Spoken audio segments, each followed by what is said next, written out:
Welcome to the Peoria County Clerk's Training Program. In this short video, I will explain how to submit your list of individuals required to file a statement of economic interest through the web-based program. This program allows us to send email notifications to the individuals on your list and allows the individuals to electronically file a statement.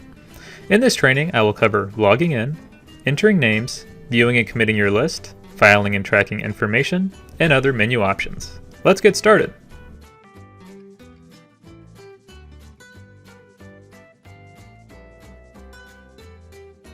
Each governing body can designate one person to have a login to submit the list of names. This individual will be responsible for entering and finalizing the list. Each year around late December, an email will be sent out reminding you of the requirement to submit the names.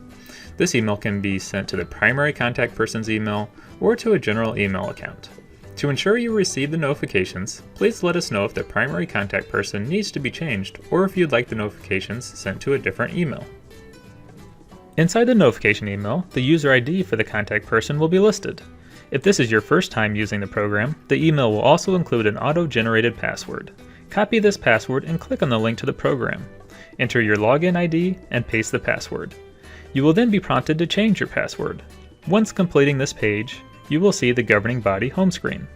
If you have previously logged into the program, your password will not be included in the email. Enter the password you created when initially logging in.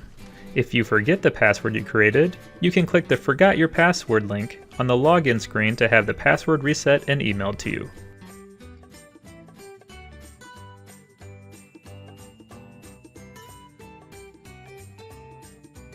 On the Governing Body Members page, select the entity from the drop-down menu. If you are the primary contact person for multiple entities, you will see each entity listed in the drop-down.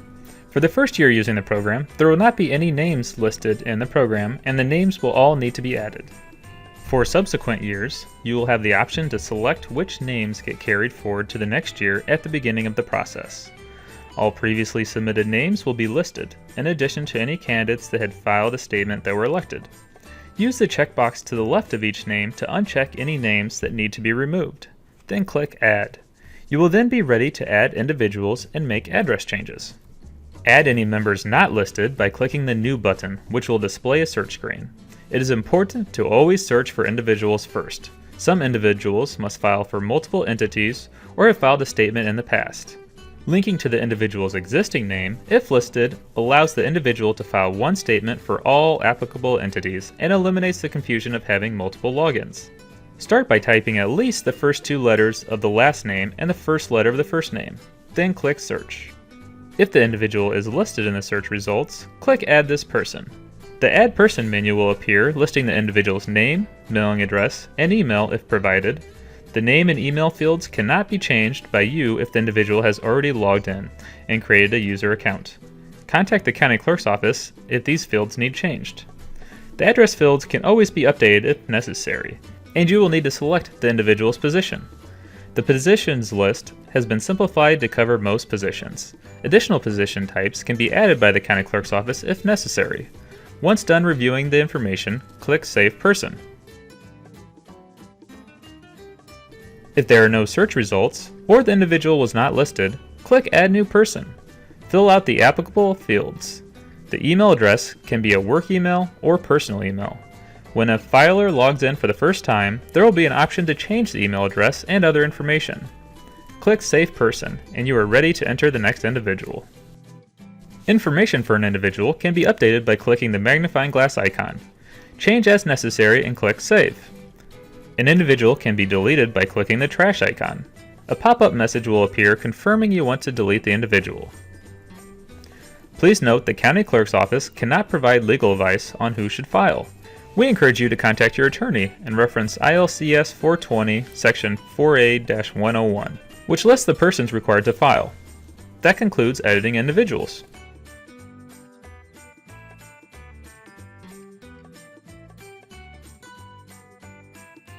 You can review the listed individuals by going through the listing or by clicking the report icon, which will generate a report of all listed individuals. This report can be ran at any time, including at the beginning of the process to proof and notate changes, and at the end to verify all information is correct.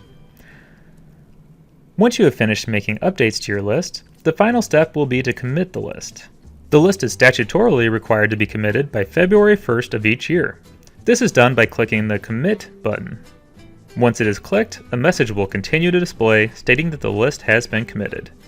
You can still continue to make changes to your list if necessary. For instance, if an individual leaves your organization before the May 1st deadline to file a statement, then you can log in and remove the individual from the list.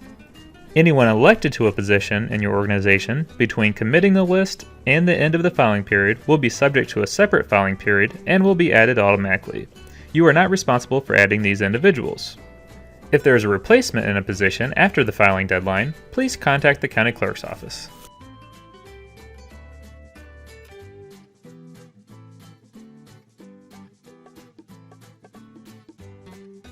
The notices sent to individuals required to file typically go out in late February. Paper statements will only be mailed to individuals who do not receive emails as their primary notification method. Paper statements will also be mailed to new individuals added to the list in subsequent years. If you provided an email for the individual, or the individual registered their email, then an email notification will also be sent out. When an individual initially logs in to file a statement, a question will ask whether the individual would like emails to be their primary notification method. If no is selected, the individual will continue to get notices by mail as well as by email if an email was provided. If yes is selected, the individual will continue to receive emails, and a paper statement will only be mailed shortly before the filing deadline. Please encourage individuals on your list to file early and electronically to save the county unnecessary postage costs. When a statement is submitted electronically, a receipt and a copy of the statement will be emailed to the filer. The receipt and statement can also be viewed and printed on the Statements page, which will be the main page for the individuals who are not a primary contact for an entity. This is considered the official receipt and can be used for candidate filing purposes. Individuals can log in and print these items at any time. There are two ways of checking who in your organization has filed a statement. First, it can be done while logged into the program. On the individual's listing, a green clickable paper icon will display. Clicking it will display the individual's completed statement. Second, tracking can also be done on the main search page. All statements will now be viewable online. Select the statement year, your organization, and click Search. If an individual has filed, the same green clickable icon will display. The column will be blank for those individuals that have not filed.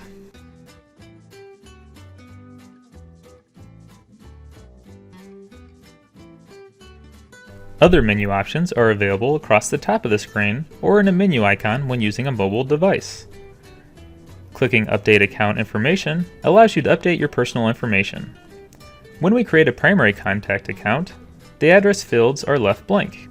The address fields will only be necessary for those individuals that must file a statement, and it should list your personal mailing address, not the address of your government entity. You can also change your password to search the filed statement records. If you are required to file a statement or choose to run for elected office, the Statements tab will be used to file the statement. The filing process is explained in another video. That concludes the training program. I hope this information has been helpful. The County Clerk's Office is here to help you with the process. If you have any questions, we can be contacted by email at countyclerk@peoriacounty.org or by phone at 309-672-6060. Thank you for watching the video.